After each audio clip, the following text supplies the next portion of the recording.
तपाईको हाँसको मासु यो कुखुराको कलेजो काँक्रा हेर्नुहोस् अब यो धेरै उस्तो हाले हैन अब यहाँ पिक्ली पिक्ली हाल्ने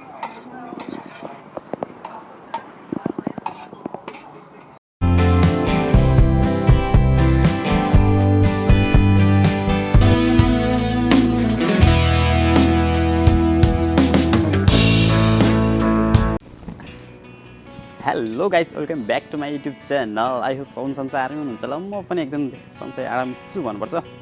आज भिडियो के सम्बन्धी हो भनेर हजुरहरू थाहा पाइसक्नु भयो होला थम्बनेल हेरेर है त आज चाहिँ म अङ्कलको घरमा जाँदैछु त्यहाँ हामी चाहिँ आज सानो पिकनिक स्मल पिकनिक खाँदै हुनुहुँदैछ म चाहिँ भर्खरै कामबाट आएँ अलिकति चाहिँ अँध्यारो पनि भइसक्यो रहेछ 6 पनि लागिसकेको छ अँध्यारो भइसकेको छ त्यहाँ चाहिँ सानो पिकनिक हुँदैछ भर्खर मलाई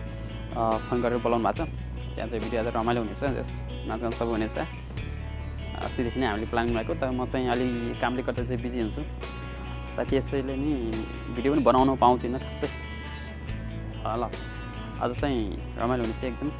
भिडियो चाहिँ लास्टसम्म हेर्नु होला यो नयाँ हुनुहुन्छ च्यानलमा भने चाहिँ कमेन्ट चाहिँ गर्न लाइक कमेन्ट एन्ड सब्सक्राइब गर्न चाहिँ नभुल्नु होला अस्ति त त्यहाँ गएर भेट्नेछौँ रमाइलो हुनेछ है त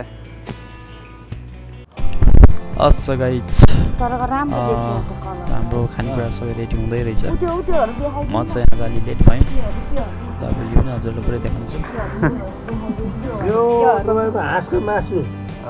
यो कुखुराको कलेजो काँक्रा हेर्नुहोस्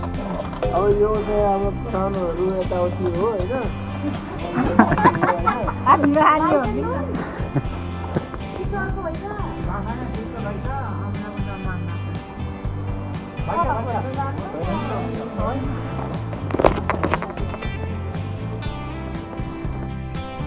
ल देख्नुहुन्छ नि गाइज भिडियोलाई चाहिँ ढिलो गराउन सुरुवात गरिसक्नु भएको छ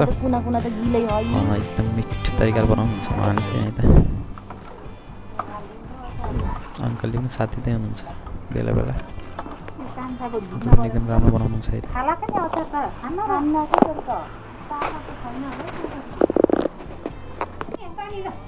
फाइनली हाम्रो ढिलो पनि करिब करिब तयार भइसकेको छ हाम्रो यो चाहिँ यसमा चाहिँ चिकनको भुटुवा र हाँसको मासु रहेको छ कचौरामा हालेको चाहिँ हाँसको मासु है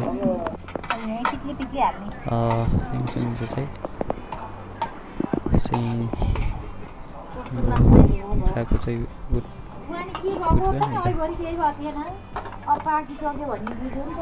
साइडमा हालेको अचार साग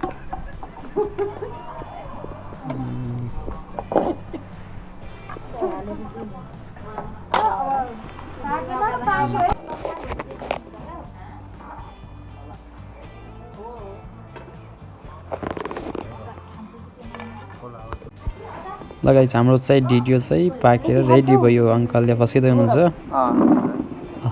हेर्दै खाउँ खाउँ जस्तो भइसकेको छ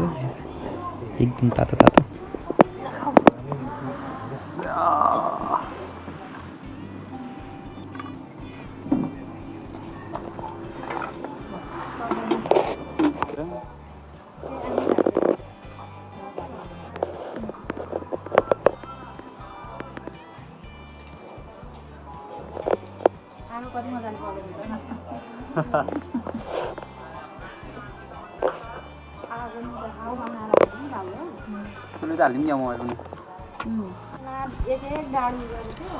आज खाना चाहिँ एकदम मिठो भएको छ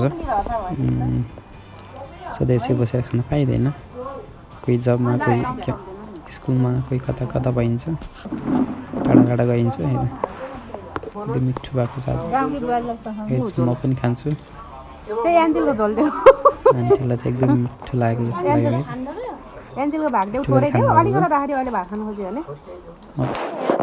ल त हेर भाइ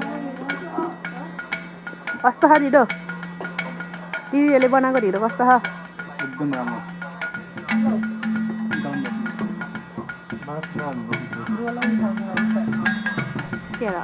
बाहिर आगो बालेर यसरी चाहिँ पकाएर